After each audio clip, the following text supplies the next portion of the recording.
Começando, né? A gente vai falar hoje, então, da Política Nacional de Humanização. Caso você tenha dúvida, faça sua pergunta na hora, tá? Porque senão depois eu não lembro.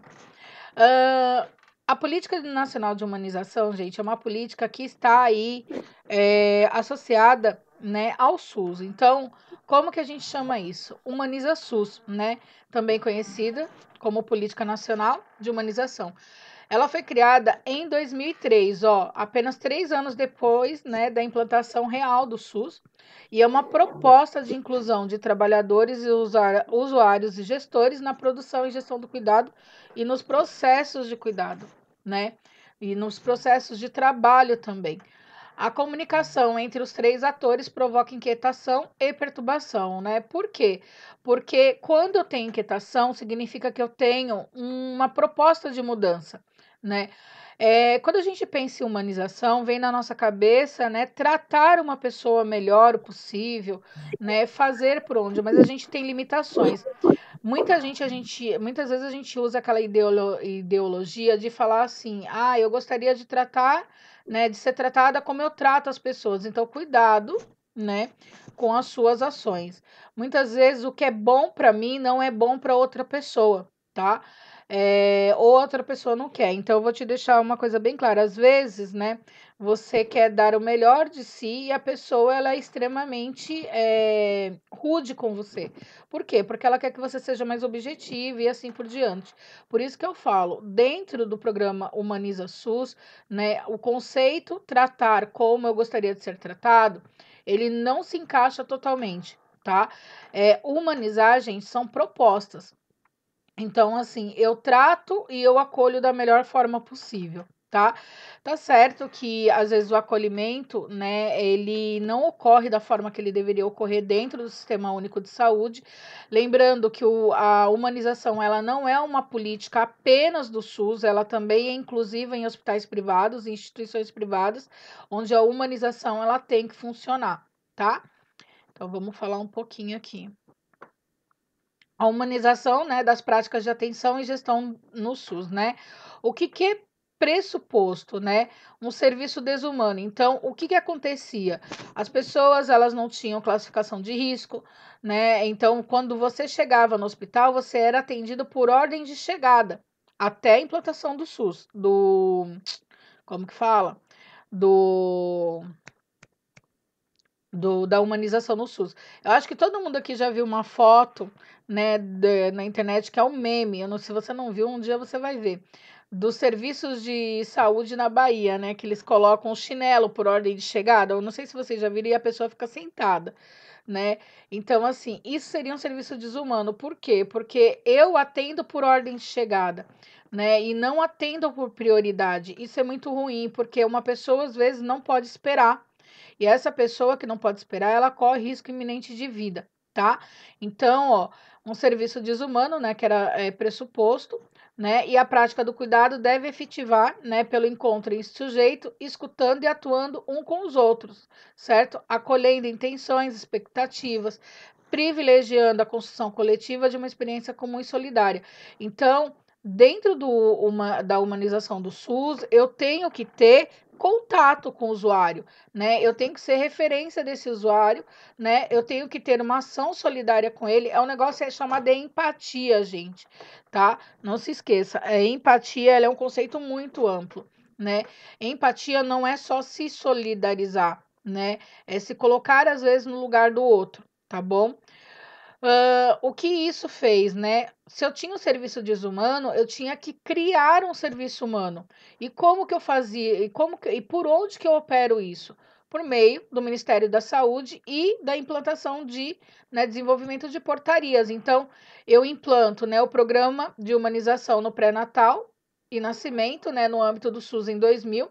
Talvez foi o primeiro programa de humanização que a gente teve realmente, né? Hoje a política do pré-natal, ela permite aí, né, um acompanhante, né, a gestante, até na hora do parto, coisa que não existia antes. A mulher praticamente ela era entregue na porta da maternidade, né, ficava lá sozinha, sem acompanhante, sem nada. Dá direito ao pai, por exemplo, assistir o parto, acompanhar todo o processo até chegar ao parto, até a alta. ou, né, quando não é o pai, algum parente próximo ou alguém que realmente a gestante queira. Dá direito, por exemplo, à mulher escolher, né? Não sei se alguém aqui teve a opção de escolha de maternidade ou dos serviços de referência, e conhecer a maternidade, conhecer o trabalho.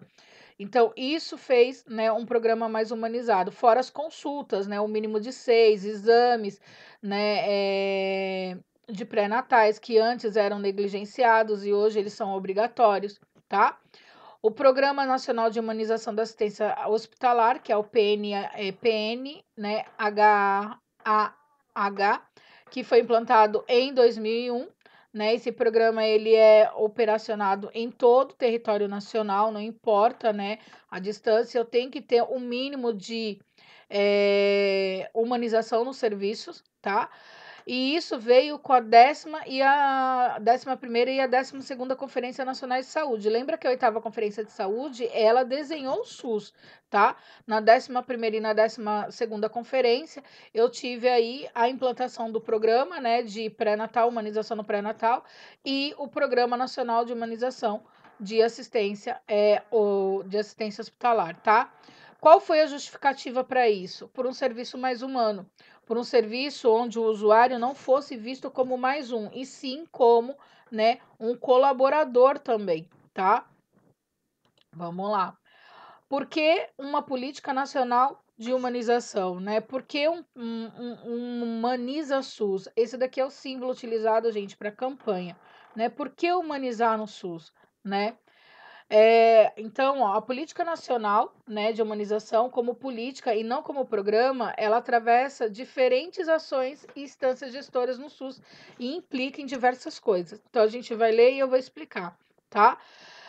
Traduzir os princípios do SUS, então, na integralidade, né, o princípio de inclusão, de respeito, né? Então, a gente tem aqueles 3 princípios básicos, que é a descentralização, equidade, integralidade do cuidado, né? E os demais princípios, então, todos os princípios do SUS estão inclusos aqui. Traduzir, na real, tirar ele do papel, tá?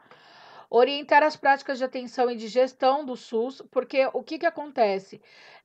Antigamente, gente, por exemplo, uma das coisas que mais mudou, né, dentro do contexto hospitalar foi a atenção à criança. Se você chegar hoje no hospital que tenha pediatria, você vai ver paredes desenhadas, né, funcionários, por exemplo, com roupas diferenciadas, brinquedoteca,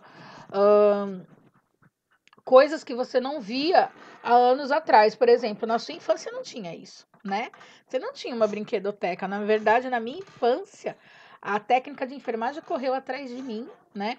Com uma benzetacil, e eu corri na frente dela, porque eu odiava aquela injeção. E meu pai teve que me segurar, né, no chão para tomar. Que humanização foi aquela? Nenhuma, né? Foi só uma imposição. Você vai tomar, cala a boca e acabou, né? Então, hoje a gente tem a conversa com o usuário, né, com a criança, por exemplo, tá? Então, ó, orientar as práticas de atenção e de gestão, né? De gestão seria uma gestão mais humanizada, uma gestão que visse realmente, desse visibilidade ao usuário e ao profissional, porque quando a gente está falando de humanização, eu não estou falando só do usuário, eu também estou falando do profissional que atua lá dentro. Hoje a gente vê aí na TV reivindicações de profissionais de saúde, por exemplo, por 30 horas na enfermagem, porque considera-se um trabalho exaustante, né, e que é muito sacrificante para o profissional. Então, a gente sabe que a redução da carga horária permitiria uma melhor qualidade de vida dessas pessoas. Hoje você pode falar assim, ai, mas isso, trabalhar 30 horas, gente, 40 horas semanais não é nada, 44 horas semanais não é nada. Vai você trabalhar para você entender o que eu tô falando, porque não é fácil não, gente. Você sobre aí, você vai ter aí uma sobrecarga de trabalho, de peso, de psicológico que você não aguenta. Teve uma pessoa, acho que foi nesse grupo que falou que o enfermeiro tinha se matado no Hospital Einstein, acho que foi isso, ou São Luís, eu não lembro quem foi. Fui eu. Foi você, né? Que ele tinha se matado. Você imagine o psicológico de uma pessoa, né, para se trancar. Foi no banheiro, não foi que você falou? Eu não Ele se lembro. trancou no banheiro e injetou remédio na veia dele. Isso. Você imagina o psicológico dessa pessoa, quer dizer, eu tô sorrindo por fora, mas por dentro tá uma bagunça, tá? Ele tinha 22 anos, enfermeiro formado. Então, né, isso é triste. Esse não vai ser o primeiro, gente, nem vai ser o último amigo ou profissional que vocês vão conhecer. Ao longo de 13 anos de profissão, no mínimo 5 pessoas, né, se mataram. Uma bem próxima a mim, que eu falo pra vocês. Então, assim, a gente sorri por fora e a bagunça tá lá dentro. Então, a gente precisa também de um apoio da gestão em relação a isso, tá? Eh, então, ó, construindo o serviço, né, positivo de humanização, desidealizando, né, o homem, né? O que que ele está falando aqui? Que eu não tenho que ter a figura só do homem, eu tenho que ver todos os atores que participam disso, né? Qual é a contribuição de cada um, qual é a responsabilidade de cada um, tá? E quais são as necessidades de cada um, tá? Construir trocas solidárias e comprometidas, né, com a dupla tarefa de produção de saúde e produção de sujeitos. Contagiar por atitudes e ações humanizadoras a rede SUS, incluindo gestão, trabalhadores e usuários. Gente, pelo amor de Deus, quem nunca usou um hospital público, né? Quem já usou aí um hospital público, né? E foi maltratado, levanta a mão, né?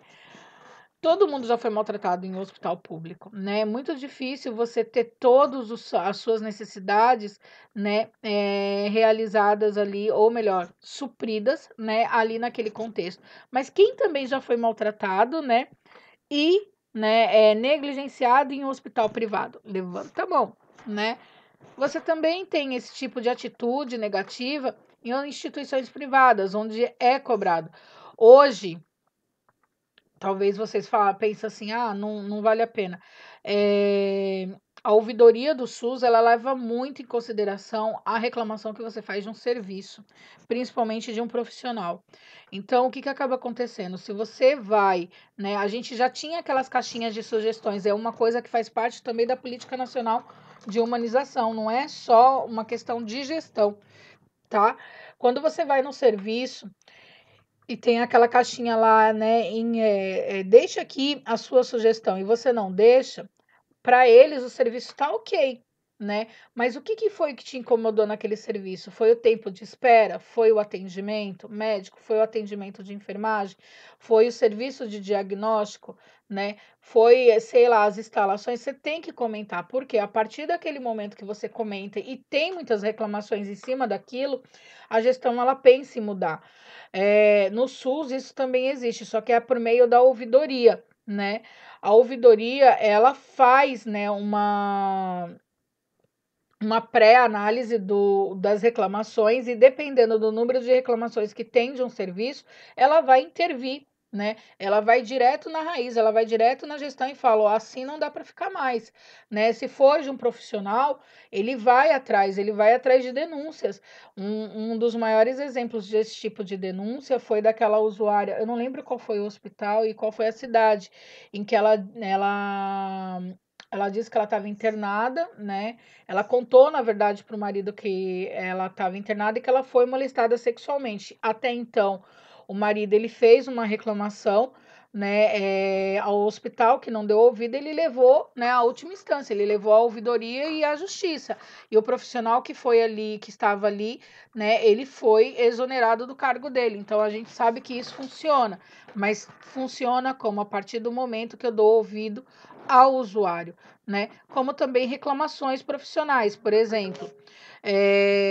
Está tendo muita reclamação de profissionais no começo, principalmente da pandemia, que não tinha, né, EPI para todo mundo. E essa reclamação ela foi parar exatamente na esfera, né, do COFEM e do COREM, né, que são órgãos que respondem pela enfermagem. O COFEM é federal e o COREM ele é por estados. E essa reclamação fez com que o Corém ele entrasse na justiça para poder, né, priorizar os profissionais de saúde, dar melhores, né, condições para que esses profissionais trabalhassem. Ele brigou, né, até ele conseguir.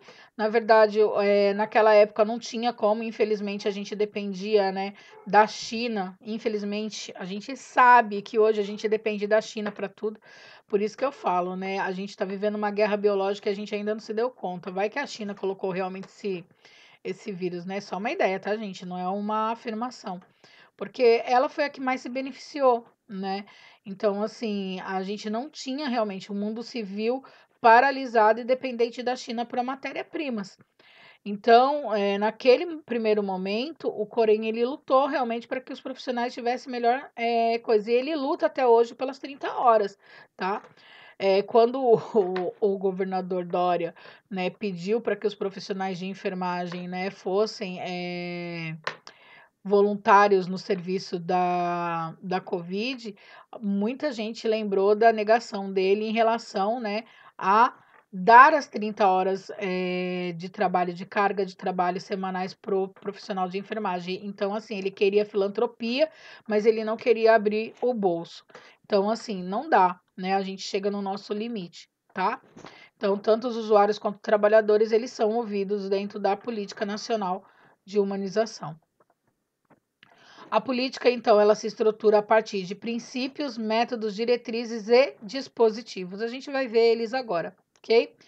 Os princípios, né, da transversalidade. Então, ó, é o aumento do grau de comunicação intra e intergrupos, né? Então, eu converso entre a enfermagem e converso entre médicos, gestores, usuários, tá? Qualquer pessoa, qualquer ator que contribua, né, no serviço ou que faça parte do serviço, tá? Sociedade, por exemplo, assim por diante, tá? Incrementando a sociabilidade entre segmentos que atuam em separado, ampliando as grupalidades.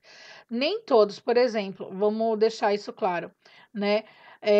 A enfermagem ela se articula com praticamente todos os campos no hospital. Todos, né? Onde eu posso ver, tem enfermagem, tem o dedo da enfermagem ali. Mas alguns grupos, por exemplo, funcionam separados. Eu vou dar um exemplo aqui, né? Vamos colocar isso dentro do contexto hospitalar. A farmácia, ela anda sozinha, tá? Mas o segmento enfermagem e farmácia tem que andar junto. Por quê? Porque a enfermagem depende da farmácia, tá? Eu tô dando só um exemplo, tá, gente? Para vocês entenderem. Então, eu ter uma boa comunicação, ser sociável, né, com esse segmento vai facilitar o meu trabalho. Por quê? Porque daí eu não tenho mais dois segmentos separados, eu tenho um grupo que trabalha junto, tá? Não sei se ficou claro, mas é só para vocês poderem entender. A passagem da individualidade para a coletividade. Eu não trabalho mais individual, eu trabalho em coletivo, tá? Então aí tem uma pergunta para vocês, né, refletir. Como a equipe de enfermagem se reconhece nesse princípio? Nós somos né? Nós atuamos individualmente ou nós atuamos num coletivo, né? A gente trabalha, né, separado ou a gente trabalha em grupo, né? A própria enfermagem, isso eu explico para vocês, ela tem que trabalhar em grupo, não tem como ela trabalhar separadamente. Um profissional de enfermagem que vai trabalhar é só um exemplo, tá? Ele, por exemplo, até para dar banho no paciente, você precisa de um outro colega, então você precisa, né, da grupalidade para poder, né, ter um bom serviço, para ter um bom rendimento, para dar uma boa assistência. Então, a enfermagem, ela dentro do princípio da transversalidade, ela ultrapassa. Ela consegue, né, se comunicar com todo mundo. O outro princípio que existe da indissociabilidade ou inseparidade, qualquer um desses dois vocês podem encontrar aí, tá? Entre a atenção e gestão nos processos de produção de saúde. Então, o que isso quer dizer? Alteração dos modos de cuidar, inseparável da alteração dos modos de gerir e apropriar o trabalho, tá? Inseparabilidade, né, entre clínica e política. Então, eu tenho que, né, o que está escrito na política, eu tenho que praticar no dia a dia, tá? Entre produção de saúde e produção de sujeitos. Integralidade do cuidado e integração dos processos de trabalho, né? Integralidade dos cuidados é eu assistir o paciente integralmente em todas as necessidades dele, tá? Integração dos processos de trabalho é eu ter condições de usufruir daquele serviço de forma integral, né? Operacionando da melhor forma possível, permitindo que, por exemplo, o usuário ele usufrua de cada, né, pedacinho que ele necessita, tá? E o próprio profissional. Enfrentamento da separação entre os que pensam e os que decidem e os que executam, os que cuidam. Então, assim, eu sei que dentro do hospital a enfermagem ela presta cuidado, mas quem gesta isso, né? Gestores, tá? Então eu tenho que acatar realmente aquilo que a gestão considera melhor. Eu posso dar sugestões? Posso dar sugestões, mas o enfrentamento é naquele negócio, né? Eu ainda tenho uma hierarquização dentro da humanização do SUS, que ela é necessária para que o serviço ele, né, flua corretamente. Investimento na democratização institucional. Democratização, gente, é um estado, né, de direito. Então, eu tenho que conservar os direitos de cada usuário, de cada profissional. Então, ó, como, né, para refletir, tá, gente? Como fazer da enfermagem se insere nesse princípio? Como o dia a dia da enfermagem, né, se insere na inseparidade entre a ação, né, entre a atenção e a gestão dos processos de produção em saúde? Como que esse profissional ele faz isso, né? Isso daqui é para vocês pensarem realmente, tá? Eu também tenho o princípio do protagonismo, né, corresponsabilidade e autonomia dos sujeitos e dos coletivos, tá? Então, ó, nesse princípio eu tenho os sujeitos dizendo, né, deles mesmos como eles podem caminhar. Então, como que eu posso, né, atuar da melhor forma possível, tá? A valorização das subjetividades como fundamento da construção de um mecanismo sustentável de responsabilização. Lembre-se, né? Eu valorizo o paciente, o usuário, o profissional. É respeito, o nome disso é respeito às individualidades. Entretanto, eu sou responsável, né, pelo cuidado que eu presto, pela informação que eu presto, né, pela valorização do sujeito dentro do serviço, para que ele tenha a melhor experiência possível. Quando a gente tem um ditado que é muito utilizado no marketing, que ele fala o seguinte: um cliente satisfeito, ele te indica para no máximo 20 pessoas. Então, uma pessoa que está satisfeita com o seu serviço, ela vai te indicar para no máximo, né, 20 pessoas. Uma pessoa que está insatisfeita com o serviço, ela fala mal de você para no mínimo 100 pessoas. Muitos de vocês, por exemplo, já ouviram falar mal, né? Quando fala assim, eu vou ter que ir lá no Serraria, daí alguém vira para você e fala, meu, aquele hospital é um lixo, aquele hospital é um carniceiro, aquele hospital é isso, né? Ou quando fala, eu tenho que ir lá no quarteirão, não, não vai no quarteirão, não, o quarteirão eles vão te matar, né? Então a gente ouve muito isso do usuário, por quê? Porque para ele a experiência foi negativa, né? Isso é muito ruim para um serviço. Por quê? Porque isso desvaloriza o profissional que trabalha lá. Mas quem causa esse tipo de impressão? O profissional que trabalha lá, né? A má gestão do local. Então, uma vez que eu tenho essa percepção do usuário, ou mesmo a percepção, né, do serviço, por exemplo, eu tenho uma aluna que trabalha no Hospital Vidas, aqui na Sabará, não sei se alguém já ouviu falar, né? Outro dia ela virou para mim, outro dia não, foi no sábado que eu perguntei para ela que ela estava na UTI, eu falei, onde você está trabalhando, né? Ela falou assim, eu consegui aqui no Vidas. Daí ela virou para mim e falou assim, mas só por Deus, aqui não tem respeito, né, com o profissional. Eu tenho que passar meu plantão às 7 horas, eu levo bronca, porque eu não tenho para quem passar, por quê? Porque o profissional que trabalha ali trabalha, né, por cooperativa, então ele não tem responsabilidade, ele não é CLT, e o cara decide chegar para pegar o plantão às 8 horas da noite, e ela não pode abandonar o plantão porque não tem quem passe, ela não tem para quem passar, né? Então ela fica entre a cruz e a espada, ela tem uma conscientização de que ela não pode abandonar o paciente, porque se ela sair do plantão e deixar o paciente lá, ela responde criminalmente. Então, assim, daí eu falei assim, daí ela falou assim, meu, esse hospital aqui não dá, né? Eu já tenho uma outra visão, eu tenho o convênio dele, e para mim, como usuária, ele é muito bom, tá? Então, assim, ele atende as necessidades minhas, atende as necessidades da minha família.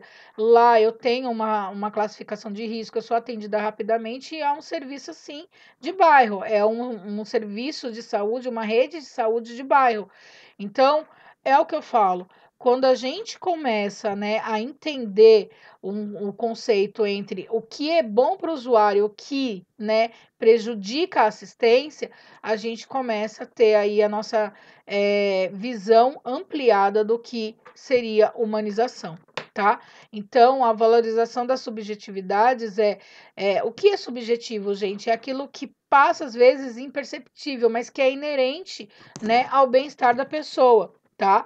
Então, muitas pessoas às vezes só precisam que você a ouça, né? Ela quer falar, ela quer virar para você e falar assim, olha, né, eu preciso de ajuda, mas eu não consigo, tá? Ou, né, construir um caminho real entre profissional e usuário e comunidade, tá? É uma coletividade, ok? Gestores, né, trabalhadores e usuários que contratam. Quem é o retardatário? Vamos descobrir agora. É a Júlia. Vou matar ela. Brincadeira. Deixa eu pegar aqui. Deixa eu abrir aqui, né? Então, ó, gestores, né, trabalhadores e usuários, né, contratam, pactuam entre si as responsabilidades no serviço de gestão e atenção. Aqui eu vou deixar bem claro um exemplo para vocês entenderem. Todo mundo que trabalha dentro do contexto de saúde, eles têm responsabilidade sobre a saúde do usuário, certo? Então, se você errou, né, por algum motivo, eu tenho que ver por que você foi condicionado a errar. Foi as condições de trabalho? Foi uma má gestão? Foi, né, por conta de conhecimento? Vou dar um exemplo para vocês, né? Quando eu trabalhava no hospital público, um paciente politraumatizado, gravíssimo, gravíssimo. O cara talvez não fosse sair, tá? Ele chegou, entrou na sala de emergência, né? E o auxiliar de enfermagem que estava na sala de emergência confundiu uma solução de Ringer lactado com uma solução de glicerina retal e infundiu 2.000 ml de glicerina na veia do paciente, tá? Isso foi assim, foi julgado, foi para as instâncias e assim por diante. Aí é o que eu falo, nem todo erro profissional ele recai sobre o profissional. Esse auxiliar de enfermagem, ele não foi mandado embora pelo erro. Por quê? Porque ele era recém-formado, ele deveria ter tido treinamento, mas ele foi inserido na sala de emergência sem o treinamento. De quem que é a responsabilidade? Do enfermeiro, tá? Então, assim, o enfermeiro, ele não viu isso, mas quem respondeu pela ação do enfermeiro? A coordenação de enfermagem. Então, é assim, a coordenação, né, o hospital contratou um profissional para trabalhar na emergência e não deu o mínimo de treinamento para ele, né? O enfermeiro, como o setor, ele é um setor de alta rotatividade, que o treinamento, na verdade, ele tem que ser realizado. Então, como que seria o real, né? Esse rapaz, ele não deveria estar na sala de emergência, ele deveria estar trabalhando na retaguarda, né, numa sala de medicação ou mesmo, né, ajudando no serviço de triagem, ganhando experiência antes de trabalhar com um paciente extremamente grave. Mas não, colocaram ele na sala de emergência. Mas por que colocaram ele lá? Porque não tinha profissional. Então, assim, eu precisava que alguém atendesse. Então, quando eu tenho, né, esse tipo de ação, a responsabilidade, ela é do gestor, né? O gestor contratou. Então, eu tenho que cobrar do gestor por que ele foi colocado naquele ambiente. Eu vou cobrar do enfermeiro por que o enfermeiro fez aquilo. E eu vou ver com o trabalhador, né, por que ele chegou naquele erro, né? O usuário também ele tem responsabilidade. Hoje de manhã, minha mãe estava me mostrando, né, um serviço de saúde onde o usuário ele quebrou a recepção, acho que foi a recepção inteira. Eu não vi direito porque eu acordei, eu estava mais para lá de Marrakech do que para cá, né? Mas assim, O usuário, quando ele, né, ele quebra o serviço, ele perde o direito dele, né, ele responde judicialmente por isso, né? Então, eu também tenho que ver as necessidades. O que levou aquele usuário a chegar naquela condição extrema, né? Foi a falta de atendimento, foi isso e aquilo. Gente, eu não tô colocando, eu quero que vocês entendam. O usuário, né, ele, na maioria das vezes, em 99% das vezes, ele está com a razão, porque ele tem que cobrar do serviço um bom atendimento. Mas existem pessoas que, por exemplo, né, elas se colocam numa condição de gravidade onde elas não estão, né? E eu tenho pessoas com maior gravidade que devem passar na frente. É aquela velha história. Você entra pela porta, né? Você entra pela atenção terciária e não pela atenção primária. E o que acaba acontecendo? Você acaba esperando muito mais pelo seu atendimento. E a pessoa ela não entende, né? O que é isso? É falta de educação em saúde. Então ela não entende que no momento que ela chegou no hospital, né, o hospital em si está atendendo urgências. Então se ela não está com estado de urgência, o que vai acontecer? Ela vai sentar lá e ela vai esperar, né? Por quê? Porque ela deveria ter entrado por uma UPA, ela deveria ter passado no posto de saúde, ela deveria ter procurado um serviço de pronto atendimento, tá? E não um hospital, né, especializado. Um hospital, por exemplo, geral. Isso vai fazer com que a pessoa realmente ela espere e ela fique indignada com o serviço e saia de lá reclamando ou quebrando, agredindo profissionais e assim por diante. Já disse uma vez e vou dizer de novo, né? Na maioria das vezes, quando o usuário ele perde as estribeiras, né, a razão está com o usuário. Na maioria das vezes. Isso não quer dizer que agredir você não impeça ele de responder judicialmente. Quando um usuário te agride, gente, não devolva, né, a agressão. Porque se você devolver a agressão, você vai perder seus direitos, tá? E muitas das vezes, né, a justiça ela dá ganho de causa ao usuário. Então eu não parto para agressão. Você pode ver que a maioria dos profissionais que apanham, né, e apanham, né, você vai ver o que é. Tô dando até risada. A gente tá falando isso daqui seriamente, né? Mas quando você estiver lá no estágio, você vai ver a sua maturidade quando um usuário, você estiver trabalhando com seu colega aí, e um usuário olhar para a cara dele e chamar, por exemplo, ou ela de vagabunda ou você de vagabundo, né? Você vai ver o impacto da palavra na pessoa, você vai começar a rir, porque você sabe que você não é vagabundo e que você não tá lá porque, né, você tá lá porque você optou, mas não lá sem fazer nada. E aí você vai começar a entender. Então, assim, vagabundo é o mais leve, talvez, que vocês levem de nome. Isso quando não te derem tapa, quando não te cuspirem. Daí tem muita gente que fala assim: ah, mas se me cuspir, eu vou cuspir de volta. Né? Vai ser uma guerra de cuspe. Então, cuidado. Né? Não é tão fácil quanto parece. Então, ó, só para refletir, né? Como se organizam as equipes de enfermagem na gestão e na atenção, né? Como que é feita essa gestão? Isso daqui, gente, é para vocês poderem pesquisar, para vocês compreenderem um pouquinho mais, tá? Porque eu tô falando dos princípios em si, mas eu não tô abordando especificamente a enfermagem. E aqui é para vocês abordarem, tá? Eu tenho o método da NPH, né, da NPH não, da PNH, né, da Política Nacional de Atenção de Humanização. Lembrando que a gente estava falando de princípios, agora a gente está falando do método, que é de tríplice inclusão. Então, eu tenho 3 tipos aí, né, de inclusão. Eu tenho a inclusão dos diferentes sujeitos, então gestores, trabalhadores e usuários, no sentido da produção da autonomia, protagonismo com responsabilidades, modo de fazer. É uma roda, tá? Isso daqui é um sistema de roda, então eu incluo todo mundo, tá? Inclusão dos analisadores sociais, ou, mais especificamente, né, inclusão dos fenômenos que desestabilizam os modelos tradicionais de atenção e de gestão, acolhendo e potencializando os processos de mudança, né, modo de fazer, né, coletiva dos conflitos, entendia como potencialização da força crítica das crises. É compreender aquilo que leva o meu serviço a chegar a um estado de crise, tá? Então eu faço aí, eu tenho indicadores hospitalares, perdão, dos serviços indicadores, né, de qualidade de serviços, né, que mês a mês eles são levantados para saber quais são os meus pontos fortes, mas meus pontos fracos, tá? Então, eu introduzo esses indicadores para poder ter aí, né, uma melhor análise. Inclusão do coletivo, seja como um movimento social organizado, né, seja como experiência singular sensível, então mudança dos perceptos, né, e dos afetos, né, cadê aqui? Mudança dos perceptos, né, e afetos. Então, ó, sensível dos trabalhadores de saúde quanto trabalho grupal. Modo de fazer, fomento das redes, né? O que é fomentar?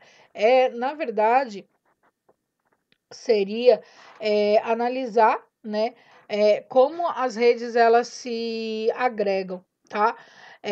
O modo de fazer, lembrando que a enfermagem antes ela era um trabalho individual, né? Hoje a gente faz aí um trabalho grupal, a gente tem aí um trabalho em grupo, né? Seja entre trabalhadores e trabalhadores, seja entre trabalhadores e profissionais. Então eu tenho um modo de inclusão muito amplo nesse sentido, tá? As diretrizes do Plano Nacional, né, de Humanização. Então, vamos falar agora de diretrizes, ao que ela se aplica. Deixa eu silenciar esse grupo, porque esse grupo aqui tá no capiroto. Peraí. Silenciar notificações, ok. Nem é o grupo que eu tô dando aula agora. Então, ó, por diretrizes entende-se as orientações gerais de determinada política. Então, o que essa política aqui ela orienta, tá? Então, quais são as principais diretrizes expressadas no método de inclusão no método de inclusão e no sentido, tá? Clínica ampliada, a gente vai conhecer o que é isso, cogestão, né, participação, acolhimento, ambiência, né, valorização do trabalhador, né, do trabalho e do trabalhador, defesa dos direitos do usuário, né, fomento das grupalidades, coletivos e redes e construção da memória do SUS que dá certo. O que é construção da memória? Seria, né, fazer aquele resgate histórico de como que era, né, e como está.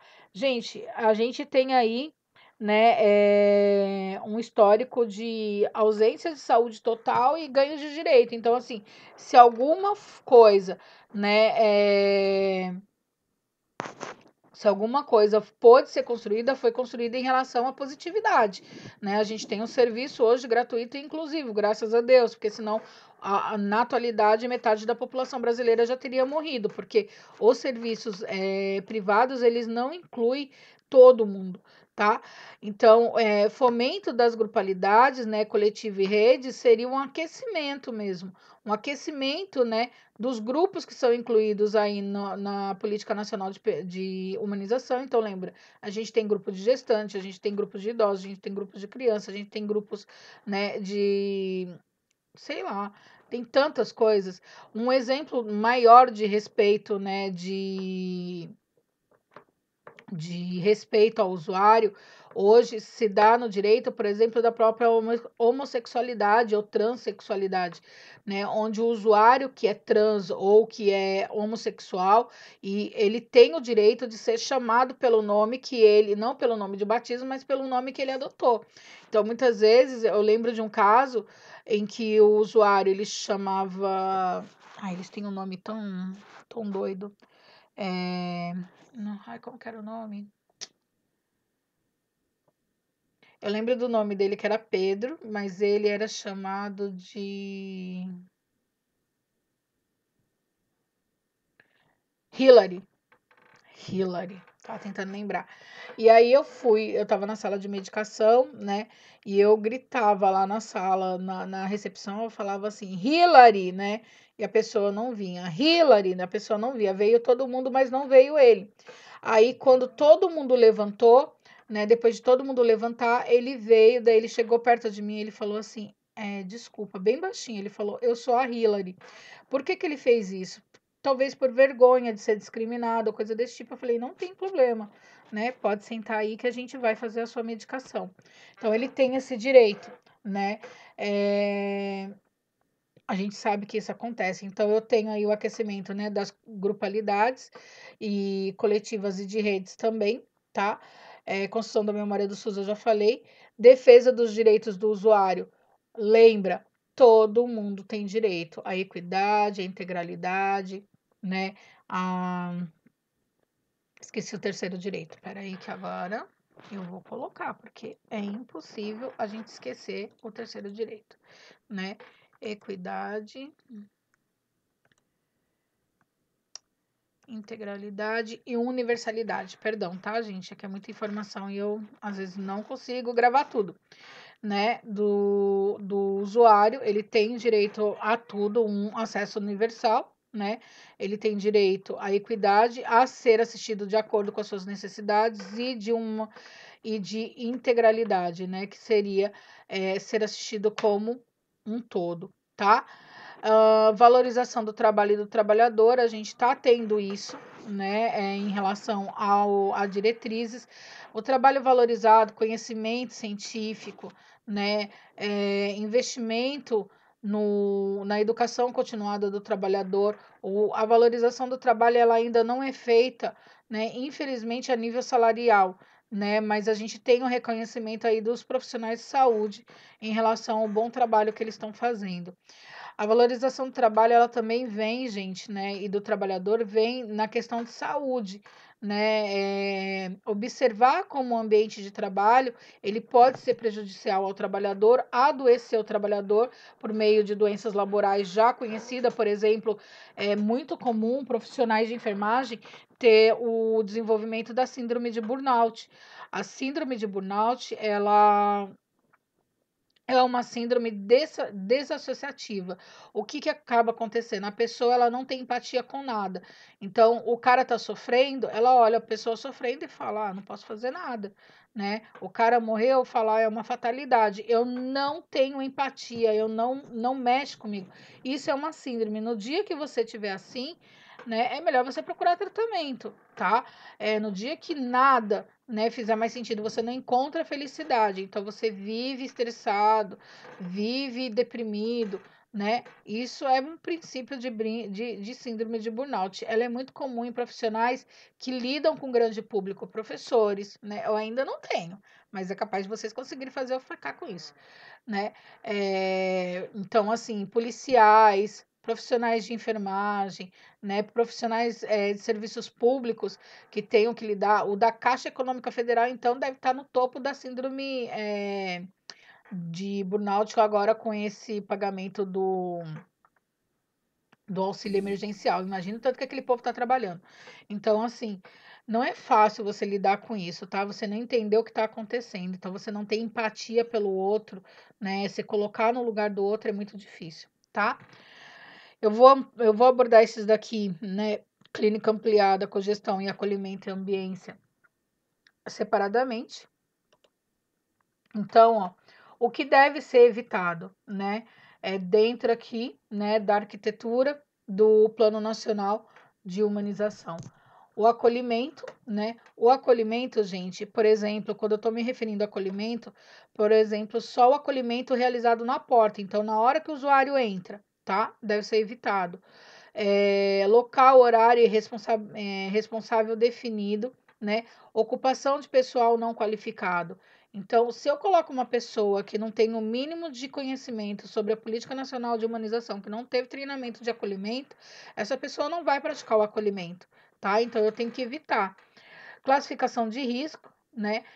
Padronização e validação científica deve ser evitada. Capacitação seletiva e titulação dos aprovados, né? Adequar o hospital ao protocolo chamado, né, a cama de Procusto. A gente vai ver isso daqui mais para frente. Arquitetura hospitalar definida por especialidades, foco no cumprimento das normas, né, de RDC e ambiente assépticos. Administração científica, gestão centralizada e autoritária, né? E o taylorismo, que é a separação entre quem pensa e quem faz. Na verdade, eu não posso ter isso, tá? Na verdade, quem pensa tem que também entender quem faz. Então, eu não posso impor uma coisa que é impossível ao profissional, tá? Clínica degradada, né? Baixa responsabilização. Então, o que eu faço não tem responsabilidade, não recai sobre mim, né? Sendo se causa bem ou mal ao usuário, ausência de vínculos, né, e de horizontalidade do cuidado, e o trabalho centralizado no saber e na autoridade do médico. Então, o médico é o único que detém o conhecimento. Na ciência, o médico, ele é o detentor, né, do conhecimento máximo, mas a gente sabe que não existe só ciência médica, né? Existem demais ciências, por exemplo, que são, né, agregadas ao médico. Um exemplo disso, uma vez um cara chegou, ele tinha fraturado o dedo, né, e ele tava com uma aliança e o dedo dele tava enorme, tava, como que fala? Estrangulando o dedo, deixando o dedo dele já tava até roxo. E aí a gente tinha pedido, isso já era o quê? Umas 8 horas da noite. A gente tinha pedido um negócio lá no hospital que a gente chama de Bernardão, que é um alicate sob pressão que corta, né, a aliança, que a gente não conseguia cortar. E aí o médico pegou, falou assim, a gente chamou, né, o pessoal da manutenção, porque ficava na manutenção, e a manutenção já tinha ido embora. Aí, o cara da manutenção da noite só ia chegar às 20 horas, excepcionalmente naquele dia. Daí eu peguei e virei pro médico, eu não esqueço disso até hoje. Ele era um residente. Eu virei para ele e falei assim: eu posso tentar um outro jeito de tirar? Daí ele falou assim: se você conseguir, né? Acho que ele desdenhou da minha capacidade, né? E naquele momento eu falei assim: me desafiou, filho da mãe. Aí o que que eu fiz, né? Como eu já tinha feito isso milhares de vezes, a gente aprende alguns macetes na enfermagem. Eu acho que isso não ensina na escola de medicina, o que a gente fala que é gambiarra de enfermagem.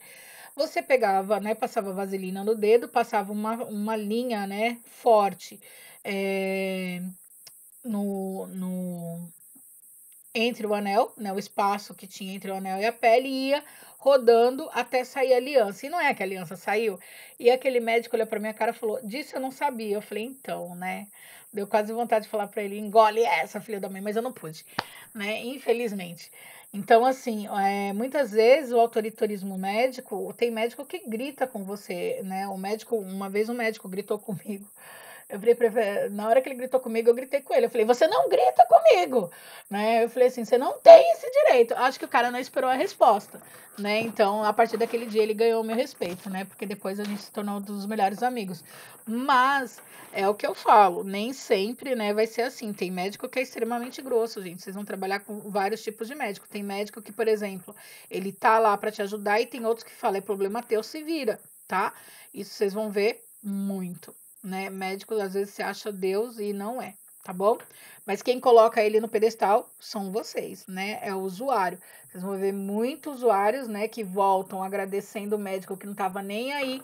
Quantas vezes vocês verão isso, gente? Quantas vezes vocês vão chamar o médico na sala de conforto médico e o médico vai virar para ele e falar assim: ah, ele que espere um pouco, o cara tá morrendo de dor, você tá vendo o cara morrer de dor, você vai lá, bate de novo o médico, ele é até grosso com você, fala: eu já não falei que vou, meia hora depois o cara tá lá ainda morrendo de dor e o médico não vai. Daí o usuário ele começa a te xingar, porque ele acredita que é você que não tá chamando o médico, né?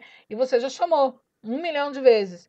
E aí, o que que eu fazia? Eu escrevia, né? Comunica o médico e colocava o horário. Comunica o médico e carimbava mesmo. Quando ele vinha me questionar, eu falei: é para mostrar todas as vezes que eu te chamei. Você entendeu? E aí, o que me dava mais raiva de tudo, e o pior é que eu não podia cobrar do usuário, era que quando o usuário ele ficava extremamente raivoso comigo, né? Me xingava, né, de vagabunda para baixo. E quando ele chegava na sala do médico, ele tratava o médico que não estava nem aí com ele, né? Como Deus. Daí ele depois agradecia o médico e saía me xingando, falando: tá vendo? Ó, você que não quis. Então, assim, muitas vezes vocês vão ficar revoltados com esse tipo de comportamento. Claro que vocês irão ficar, mas isso é uma questão, né, que só acontece da porta para dentro. É o que eu falo. Vocês estão abandonando, né, o princípio de usuário, vocês estão adentrando, né, a realidade do profissional, né? É aquilo que eu falei no começo, para quem não estava presente, né? Lembra quando você, né, olhava para a cara da profissional que ia furar o seu filho, né, e falava assim: só vai furar uma vez, né?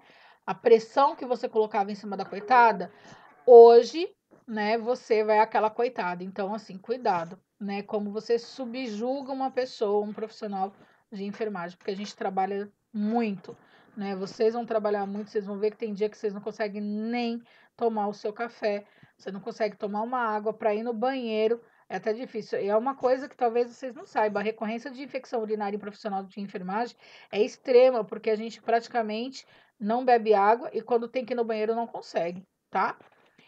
O que seria a clínica ampliada, né? A clínica ampliada, ela é uma diretriz do SUS, né? Como que fala? Ela é uma diretriz do SUS que é contemplada na política nacional, né, de humanização, que propõe, né, qualificar o modo como se faz saúde.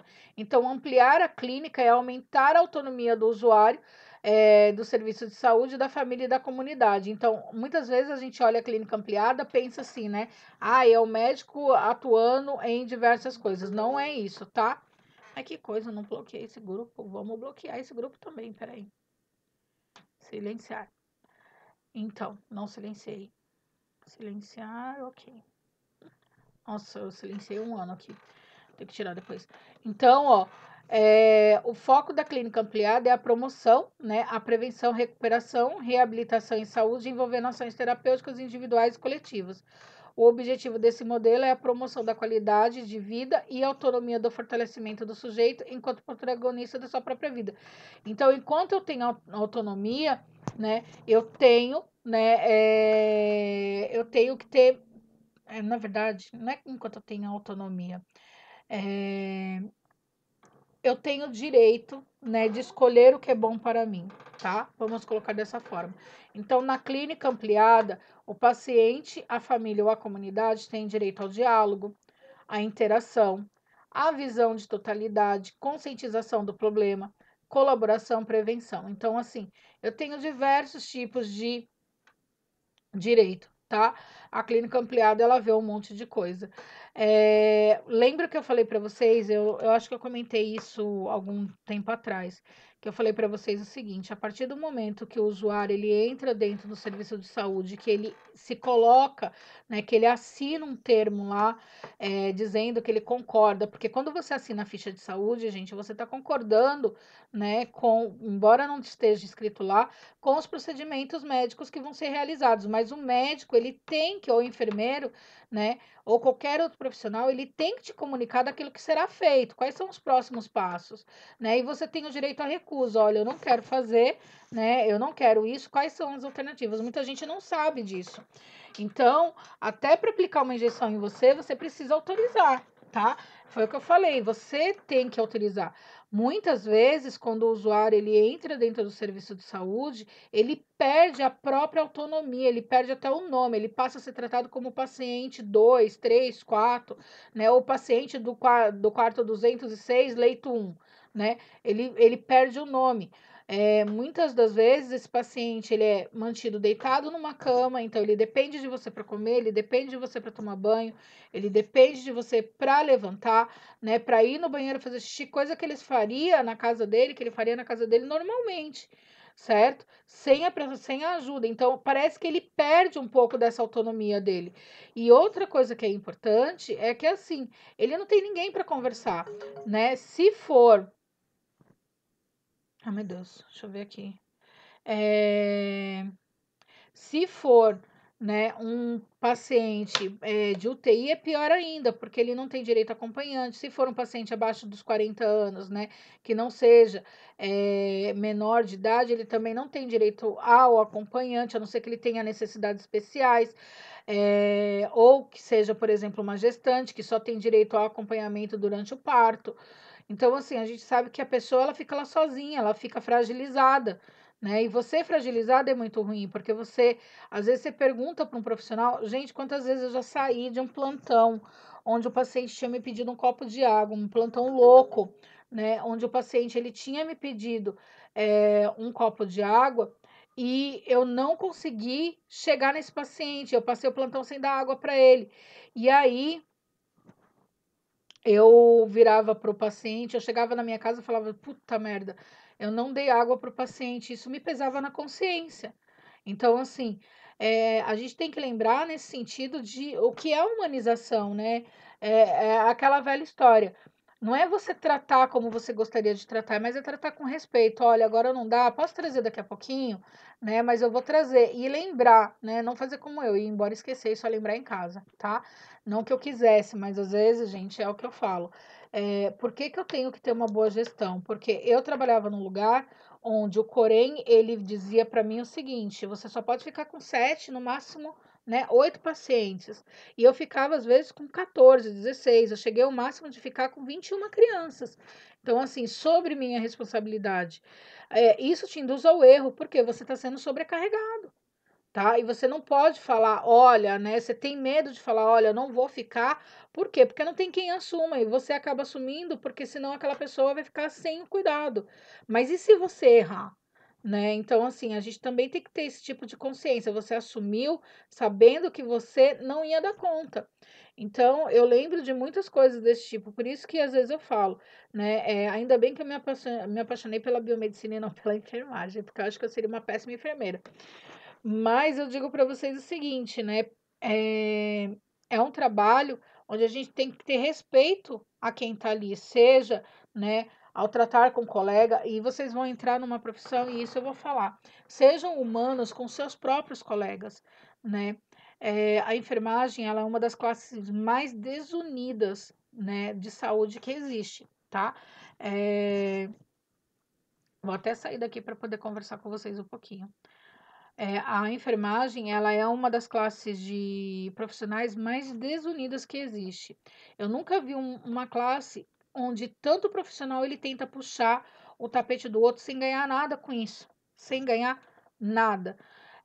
Vocês vão ver que muitas vezes, né, esse profissional ele está trabalhando lá de boa e às vezes você esquece de checar o medicamento, né? A pessoa sabe que você fez, ela não te comunica, né? Ela vai direto na gestão. Ela faz isso de propósito. Para quê? Para te prejudicar. Agora, se ela fizesse isso, né, embora não justifique, tá? Porque eu acho isso uma falta de caráter gigantesco. Se ela fizesse isso, por exemplo, para ganhar um cargo, né, para ganhar um prêmio, para realmente, né, falar, olha, eu estou zelando pela saúde do paciente, seria uma coisa, mas ela não faz isso por esse motivo, tá? Ela faz isso porque ela não gosta de você, porque ela quer te prejudicar e ela não ganha nada com isso, tá? Isso, por exemplo, eu não encontro na biomedicina. Eu não encontro um profissional, você não vai encontrar isso, o nome disso é corporativismo, gente, tá?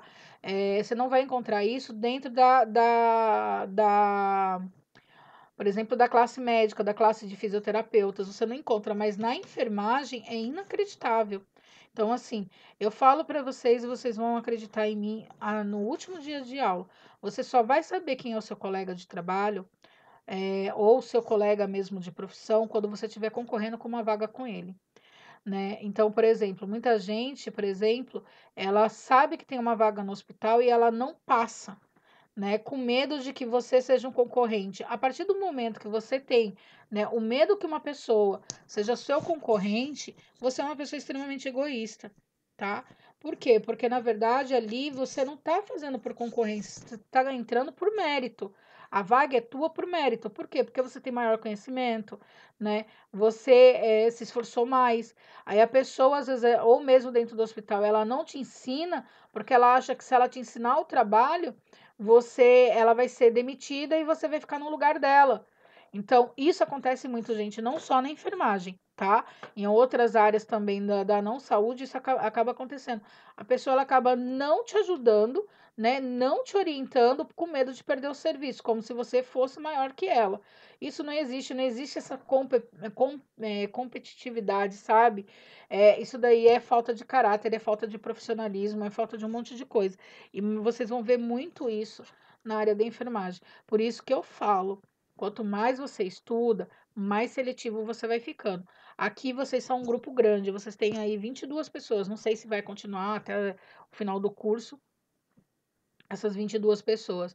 Mas entendam, né, que cada um aqui vai ter aí afinidades maiores com outras pessoas dentro da sala de aula, né? É o que eu falo. Vocês são um grupo, né? Num grupo, nem todo mundo vai gostar de todo mundo, nem todo mundo. Tem gente que olha pra cara um do outro e fala assim: ai, não fui com a cara, meu santo não bateu com a cara dessa pessoa. Eu me pergunto que merda de santo é esse que nem de conhecer a pessoa, né? Você já não vai com a cara dela. É isso que eu gostaria de saber. Você não conhece a pessoa e você não vai com a cara dela, né? Você já pré-julga que a pessoa não presta.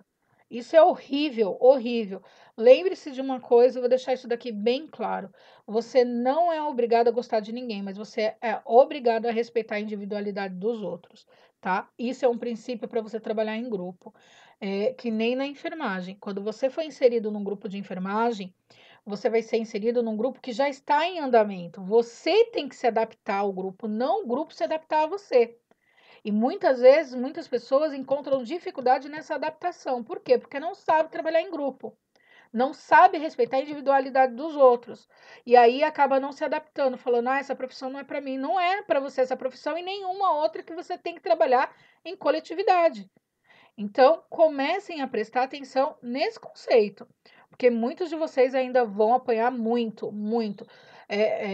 Eu falo isso de coração. Vocês, e assim, meninas, não é um preconceito, tá?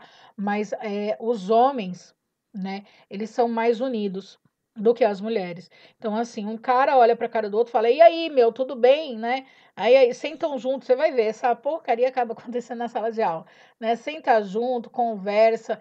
Raramente vai ter briga entre essas pessoas, mas entre as meninas, pelo amor de Deus, eu não sei o que acontece, né? Vocês têm o ego lá em cima, não tô dizendo todas vocês, mas uma olha pra cara da outra e fala assim: ai, mas ela é burra, eu não quero ela no grupo.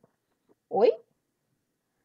Que eu saiba, todo mundo tem o mesmo nível de conhecimento, né? Como que você julga que uma pessoa ela é burra sem você, né, pegar e tem pessoas que aprendem com mais rapidez, né, mais facilidade, tem pessoas que aprendem mais devagar, mas isso não quer dizer que a pessoa seja burra, tá?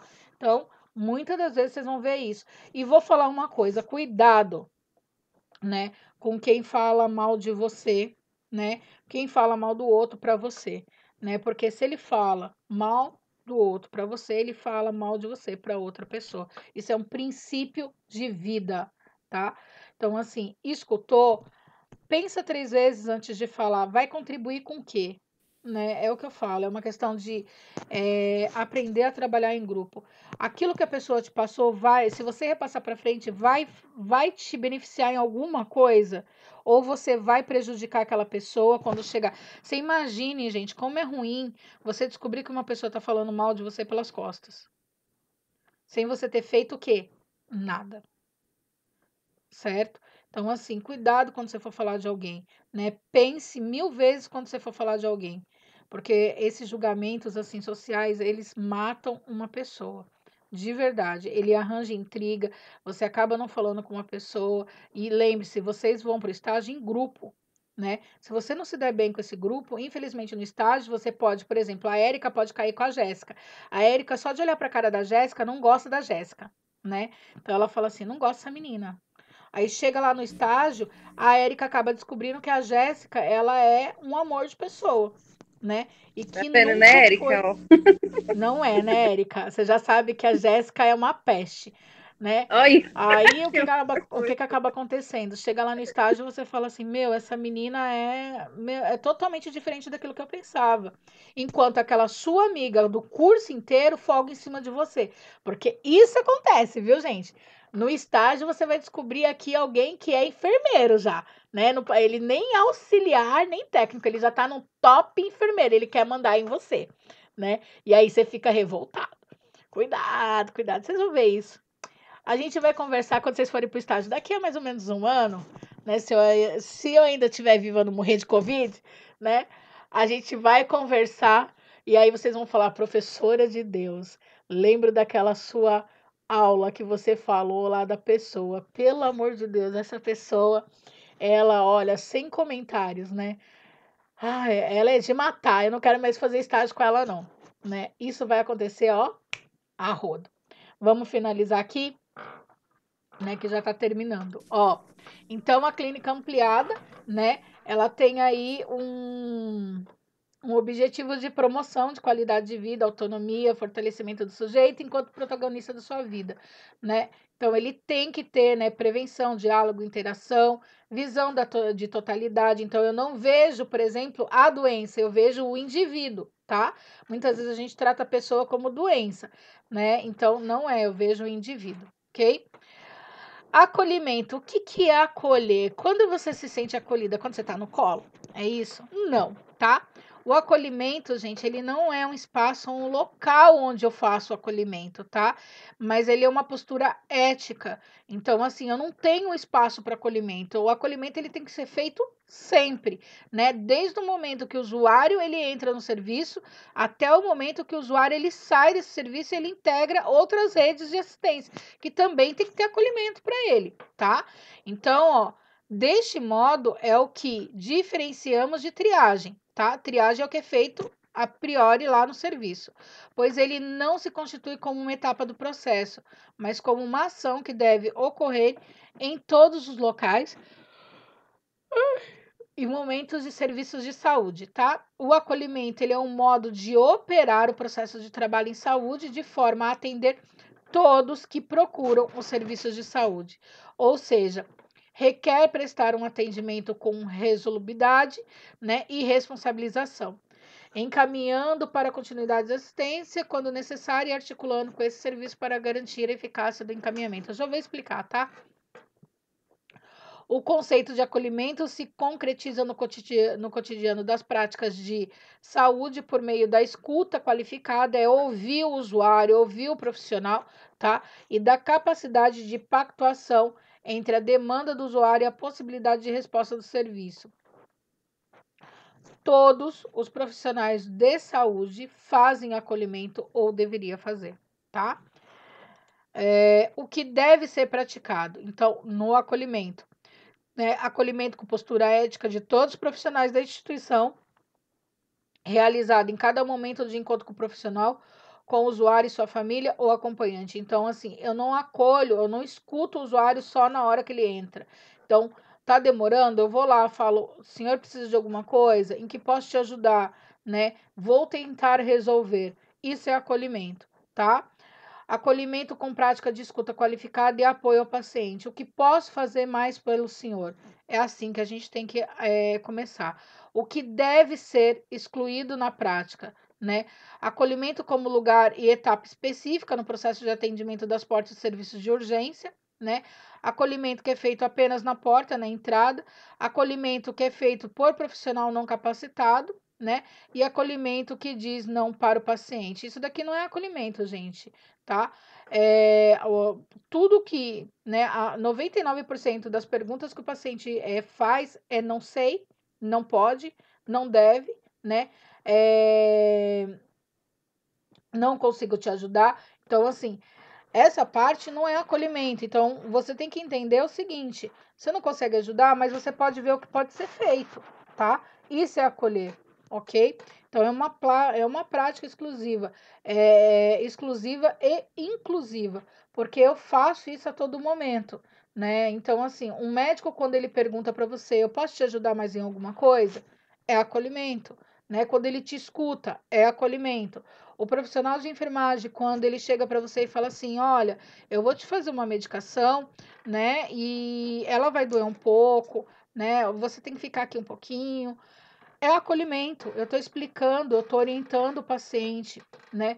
Ai, eu não posso tomar esse tipo de medicamento. Também é acolhimento. Você está fazendo o que? Ausculta. Peraí, então, mas por que que o médico te passou? Peraí que eu vou tentar resolver.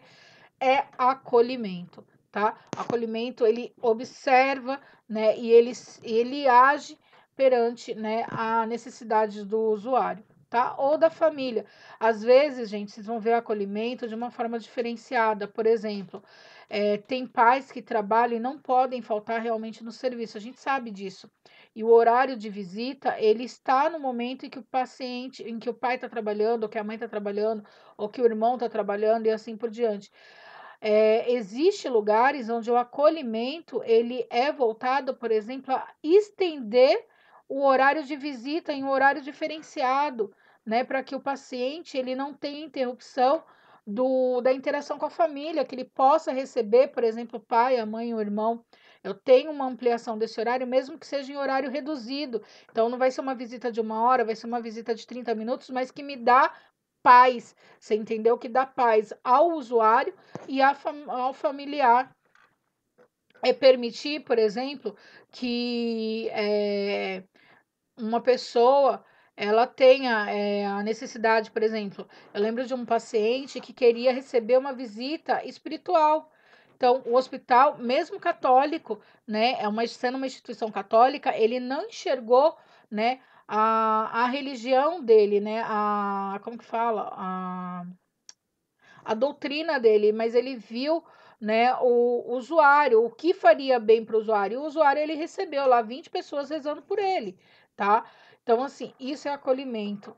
Então, a gente vai ver acolhimento de diversas formas. Uma pessoa tocando violão, né, cantando, fazendo um banho bem dado, uma necessidade, é acolhimento. Então, acolhimento pode ser feito aí de diversas formas, tá?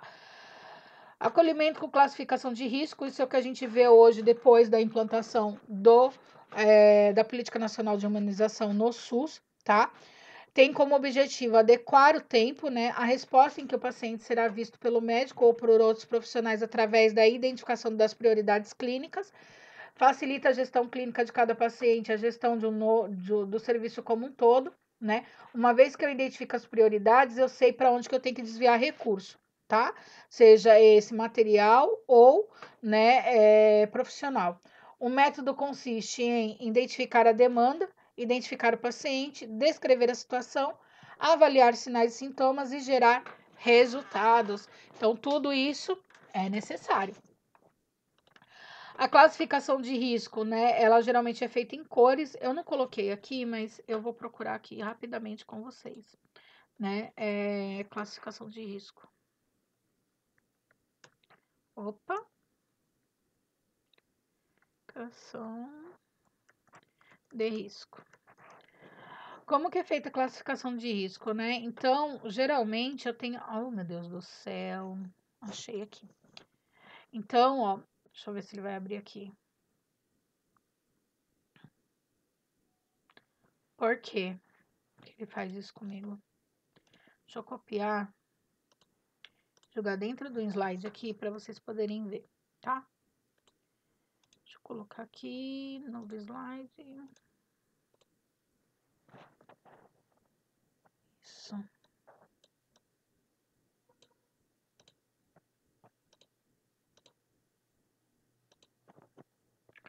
Então, ó, existem vários protocolos de classificação de risco. O protocolo de Manchester talvez seja o mais utilizado em diversos hospitais, tá?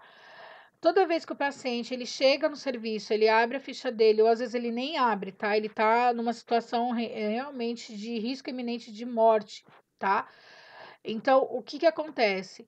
Né? O serviço de emergência, ele tem uma diferença do que é urgente, né? Emergente é aquilo que não pode esperar, tá? Então, o atendimento dele ocorre imediatamente a partir do momento que ele entra no serviço, tá? Então, ele é classificado como um paciente vermelho. O paciente muito urgente, ele necessita de atendimento praticamente imediato, mas ele consegue esperar um pouquinho. Então, uns 10 minutinhos ele consegue esperar, tá? O urgente, né, amarelo, necessita de atendimento rápido, mas pode esperar até 50 minutos. O pouco urgente é verde, né? Pode aguardar o atendimento ou ser encaminhados para outros serviços de saúde. E aí demora 120 minutos. E o azul, não urgente, pode aguardar o atendimento ou ser encaminhado para outros serviços de saúde. Vamos lá, vamos deixar isso daqui bem claro. Então, ó, a classificação de risco vai dar o tempo de espera. Então, aqui eu tenho 0 minuto, quando é emergência. Muito urgente, 10 minutos, né? Urgente, a gente coloca aqui 50 minutos. Pouco urgente, 2 horas. E não urgente, 4 horas. Por isso que eu falo, cuidado pela porta de serviço que você entra, né? Porque se você for classificado como azul, você vai esperar até 4 horas por um atendimento. E você não vai entender porque os outros aqui, ó, estão passando na sua frente, tá? Geralmente essa classificação de risco, ele é colocado um banner lá na recepção para você entender, né, quanto tempo você vai esperar, mas muita gente não lê, ou não quer entender, ou se faz, né, de desentendido, tá? Então, ó, uma situação de emergência, né? Infarto, né? Uma situação muito urgente, né? Que a pessoa ela pode estar esperando uns 10 minutos para atendimento. Uma fratura, né? Uma fratura grande, uma fratura exposta, por exemplo, ela pode esperar uns 10 minutos. Que é urgente, mas que necessita de atendimento. Uma fratura fechada, tá? Pouco urgente, pode aguardar atendimento ou ser encaminhado. Um estado gripal, né? Uma pneumonia não complicada, e assim por diante, tá? Não urgente. Quando você tá com dor há 20 anos, e você decide que aquele dia você vai procurar o hospital para sanar a sua dor de 20 anos atrás. Gente, isso não é urgente. Eu lembro de um paciente que ele acabou o shampoo. Ai, coitado. Eu tô rindo, mas é sério. Tinha acabado o shampoo dele e ele não tinha sabão em casa. Ele só tinha Omo, sabão, lava-roupa. O que que ele fez? Ele tacou o sabão em pó no couro cabeludo, que óbvio, né, deu uma reação drástica alérgica e esse cara chegou totalmente inchado, né? Isso 3 horas da manhã. Só que ele só foi procurar o serviço, né, 4 dias depois da reação. Ele é urgente? Obviamente que não, né? Então, assim, ele reclamou, ele quebrou a recepção inteira, por causa que o atendimento dele estava demorando até 3 horas, mas ele não sabia que lá dentro tinha parada, tinha um monte de coisa. Então, a gente tem que tomar cuidado também quando procura o serviço. Então, ó, só para vocês terem aí em mente, né? Emergência, tudo aquilo que implica risco iminente à vida, né? Do paciente, a solução tem que ser imediata e urgência, né? Não representa o risco imediato de vida, mas se eu não atender, né, a curto prazo, a pessoa pode virar uma emergência, tá? O atendimento é a curto prazo. O que deve ser praticado na classificação de risco? Então, assim, ó, utilizar para priorizar, né, a classificação de risco, ela tem que ser implantada em todos os serviços, tá? E ser utilizada para priorizar o paciente mais crítico para o atendimento imediato e a ordem de prioridade. Então, quem está mais urgente tem que ser atendido primeiro, né? Classificação de risco que se responsabiliza pelo atendimento dos protocolos do paciente, independente da sua classificação. E classificação de risco que só é encaminhado, né, o paciente para outros serviços de forma responsável e pactuada, garantindo atendimento ao paciente encaminhado. Muitas vezes o paciente ele vai ao serviço geral, né, de hospital geral, e ele é encaminhado ao UBS sem sequer passar no médico. E ele não vai passar, gente. Por quê? Porque ele não é um paciente urgente. Foi o que eu falei, é uma dor crônica de 30 anos, né, de 20 anos, tá? A classificação de risco, gente, ela não é definitiva. Então, o paciente, ele pode ser reavaliado durante o tempo que ele está lá no serviço. A condição de clínica dele pode mudar drasticamente, então ele era um paciente verde, que chegou como uma dor de estômago, mas evoluiu para dor no peito. Então ele se torna um paciente, por exemplo, de urgência, tá? Então a classificação de risco ela tem que ter também esse feedback, essa, como que fala? Essa condição de reavaliar os pacientes que foram classificados, tá? Como prática de exclusão, eu tenho que, né, não realizar, né, utilizar a classificação de risco para eliminar pacientes menos graves do horizonte, né, de responsabilidade do serviço, então eu não faço isso. Que demanda os pacientes azuis e que manda, né, os pacientes azuis embora verde, azuis e verdes embora. Eu não posso fazer isso. Se ele quiser passar no serviço, ele vai esperar e ele vai passar, tá? Classificação de risco que encaminha os pacientes azuis e verdes para outros serviços. Geralmente atenção básica, sem se preocupar se o serviço existe, se ele funciona. Eu não dou um serviço de contra-referência, tá? Ou um de referência para ele. Se o paciente vai conseguir ser atendido ou se ele vai iniciar uma peregrinação por diversos serviços até conseguir ser atendido. Também tem que ter essa consciência. Às vezes o paciente ele vai ao hospital porque ele não tem uma UBS que tem médico, porque ele não tem um serviço de referência para ele ser atendido na atenção primária. Então, essa qualificação, né, essa classificação, ela também tem que ver isso. Por que que o cara, né, ele procurou o serviço só depois de 20 anos? Foi porque ele não tinha acesso à saúde ou foi porque ele foi deixando realmente? Então, eu também tenho que ver. Dispositivos do Plano Nacional, né, então, de humanização. É um grupo de trabalho de humanização, né, a Câmara Técnica de Humanização.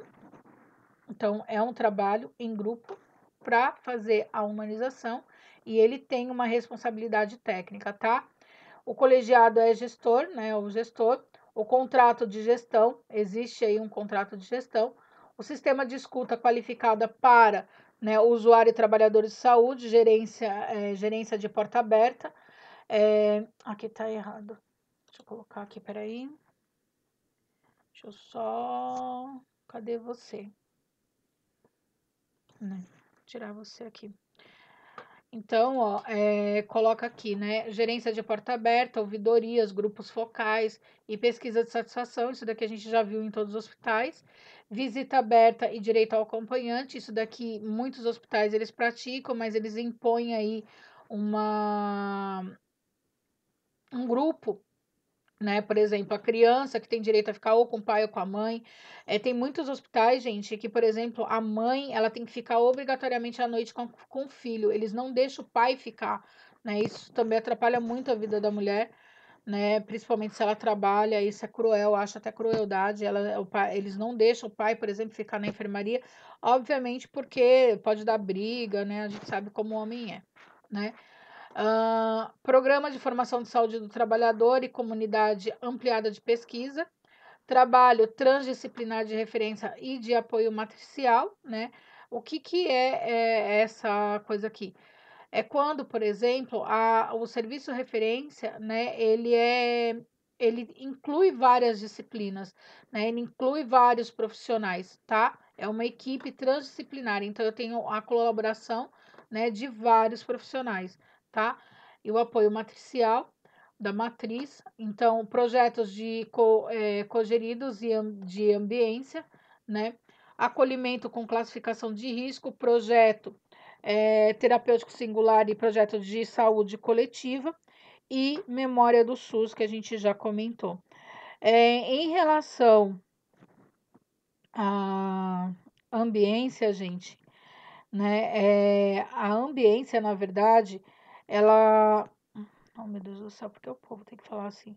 Ela é voltada à qualidade, né, do ambiente, né, em que a pessoa está inserida, na verdade. Então, projetos cogeridos de ambiência, ele quer que o usuário, né, ele se sinta o mais acolhido possível, que ele se sinta bem ao frequentar o serviço, tá? E isso daí pode ser proporcionado, por exemplo, por uma classificação de risco. Para entender melhor, né, cogestão clínica ampliada, acolhimento com classificação de risco, apoio institucional. A instituição ela tem que dar apoio, se ela errou, ela tem que corrigir o erro, tá? E exemplos de ações do Plano Nacional de Atenção, né, de humanização na atenção e na gestão. Aquilo que for bom tem que ser mantido, aquilo que for negativo tem que ser eliminado, né, do plano de humanização, tá? Os principais desafios enfrentados são vários, né? Desde qualificação profissional, treinamento, condições, estruturas, né? A clientela mesmo ser atendida. É muito difícil, gente, você atender todo mundo da mesma forma, mas você tem que tentar, tá? Então, ó, tem que ter aí compreensão e consolidação conceitual e o modo de operar por parte dos gestores e dos trabalhadores. Inserção no processo de trabalho, né, não é prescritiva nem receituário, então a humanização ela não é uma receita, né, ela não é uma prescrição, ela é um modo, né, um novo modo de agir, não é sequencial, né, ela muda e muda-se depois humanizar, né, ela sempre está atualizando. ainda se expressa em ações fragmentadas. Então, às vezes, um colega, ele é muito bom para você, muitas vezes você já viu isso, você já fez isso, fala assim, ai, aquele enfermeiro é bom, mas aquele ali, Deus que me perdoe. Por quê? Porque aquele cara que é bom, ele pratica humanização, o outro não, tá? Então, a humanização ela ainda é frágil, né? E está relacionada a ações não ligadas ao processo de trabalho. Isso depende do trabalhador, do individual de cada um, o que é errado, porque deveria ser no coletivo. Ela não tem o objetivo de sensibilizar os trabalhadores na adoção de uma postura reduzida de cuidado, mas sim de uma postura ampliada de cuidados, tá? Não é um movimento para simplificar conflitos e problemas estruturais do SUS, não. O SUS ele vai ter problema sempre, mas eu tenho que tentar, né, resolver isso da melhor forma possível. É uma forma também de investir na atenção básica, uma vez que o maior fluxo tem que ser realmente atendido na atenção básica.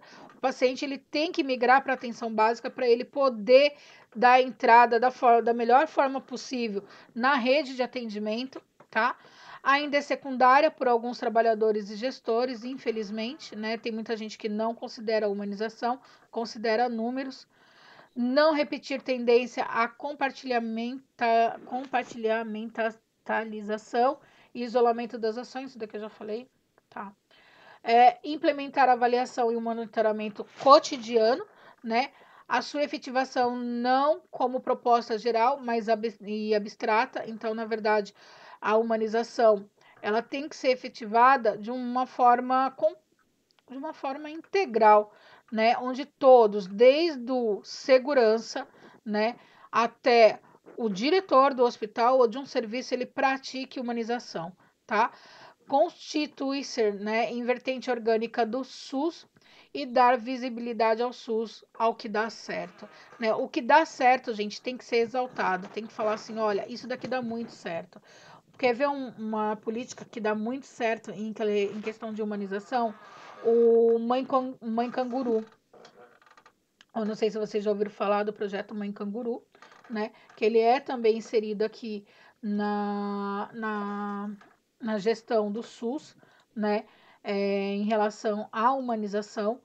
E ele é um projeto onde a criança ela fica, né, no colo, no seio da mãe o tempo todo, né, para que a criança ela tenha o calor materno, ela tenha acesso ao leite materno, que ela não perca esse vínculo.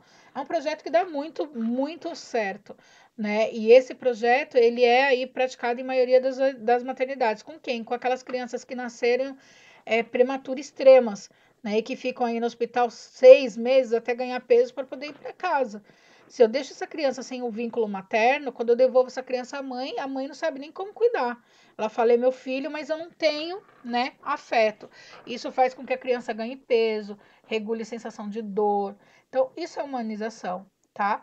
Outro tipo de humanização é colocar, por exemplo, um acompanhante do lado do idoso, né? Outro tipo de humanização é permitir que um pai assista um parto do filho. Outro tipo de humanização é dar prioridade, né, ao que é realmente necessário nos hospitais, né? É tratar o usuário com respeito, é tratar o profissional com respeito. E não muitas vezes, né, é só falar assim, mas ele tem um bom salário, não é um bom salário que faz um bom profissional, tá, gente? Você pode ganhar o melhor salário do mundo. Se você não tiver condições para trabalhar, você não vai ser feliz, ok? Eu vou parar a. Bom, não saio, tá? Eu só vou encerrar a coisa aqui para a gente poder continuar.